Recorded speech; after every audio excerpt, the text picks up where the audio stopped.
Hi, this is Susan Broder from Speak Languages and Travel the World, your English teacher here to help you with your fluency. So I'd like to talk to you today about some experiences I've had regarding people who are worried about not being able to say the words because they just don't have the vocabulary and they don't know, they don't have a dictionary, so they're worried. They have what I could call a block. Now, this is absolutely something you have to overcome immediately, because I know many students whose grammar is absolutely perfect. They really have perfect grammar. They can write quite well, but they have real trouble understanding and they can't speak. Now, speaking comes after understanding. If you remember and if you notice, children will learn to listen and they'll start imitating what they hear after they've listened. So the first thing you have to do is to increase your listening, podcasts, music, films in English, and so generally try and be exposed. Secondly, you have to try and speak to yourself, because speaking only comes with practice. So whilst you're getting dressed, whilst you're doing anything where your mind isn't particularly occupied, driving your car or whatever, speak to yourself, especially if you're alone where no one can hear you. And that way your mouth will get used to the shaping the words, which have a different, let's say, shape for your tongue and your jaw to be placed so that you can actually say these sounds. And that's the technical side. Now, the actual confidence side comes from not worrying if you don't know the vocabulary or not. Just communicate, and that's something you have to learn.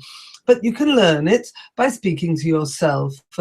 Now, what happened the other day, I was in class and I try and insist that students speak to each other also in class, and one student needed to have something to blow his nose with. So he didn't know how to ask his school friend, can I borrow a tissue? Because he didn't know the vocabulary. So he immediately said to me, but I don't know how to say it. And that's what I call the block. I don't know how to say it. Well, that's no good. Don't worry if you don't know how to say it. Just try and get around it. So I said, well, why don't you say, have you got one of those papers for my nose?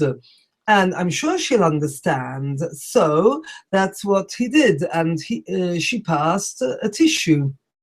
After which we discussed the specific word is tissue, but it doesn't matter. Have you got a paper for the nose is fine. Then another girl was explaining to me that she had been to see a very famous dam, which is now not operating as a dam anymore because once there was a terrible accident. There was a landslide and the mountain fell into the dam. The water went over the dam, and there was a tragedy in the village below because the water practically drowned and killed many people, also with the strength of this unexpected wave. So it's a very famous dam, and so she wanted to explain to me that she had been there. The name of the dam is Vaillant. And so she said to me, I went to the mountains to see the Vaillant, but I don't know how to say the specific thing. And I said, well, you know, you don't need to know how to say the specific thing. You just say that big wall in the mountains that holds the water in. And so if she had used the word wall, and anyone who knows the Vaillant knows what we're talking about, but even so, she could have explained it's a big wall, and I don't know how to say it. So I went to see this big wall in the mountains, and it keeps the water in. So you have to really learn to explain what you don't know how to say, and absolutely not worry about it, because it's worse to know absolutely perfect grammar and then not be able to say anything and not be able to communicate, or spend all your time checking in Google how to say it. That's absolutely useless. What you need to do is forget whether you know it or not. Just start speaking. When you realize you don't know a word, find a way around it, find a solution. And then if you find the solution, you'll be proud of yourself. And when you have time, you can look up the word, or maybe the other person will tell you the word. Like the time I went into a shop and asked for a long thing to hold my trousers up, and they said, oh, it's a belt.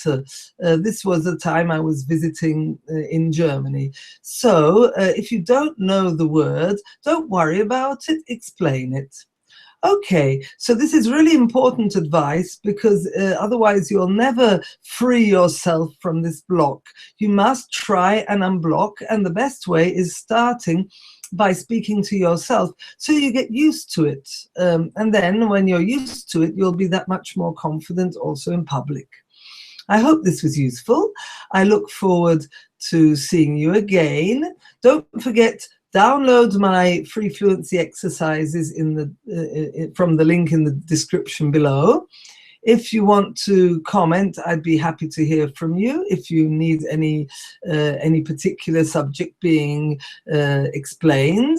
And I want you, yes, to definitely subscribe to my YouTube channel, so we can get these videos going around the world and get more people to benefit from them. Okay?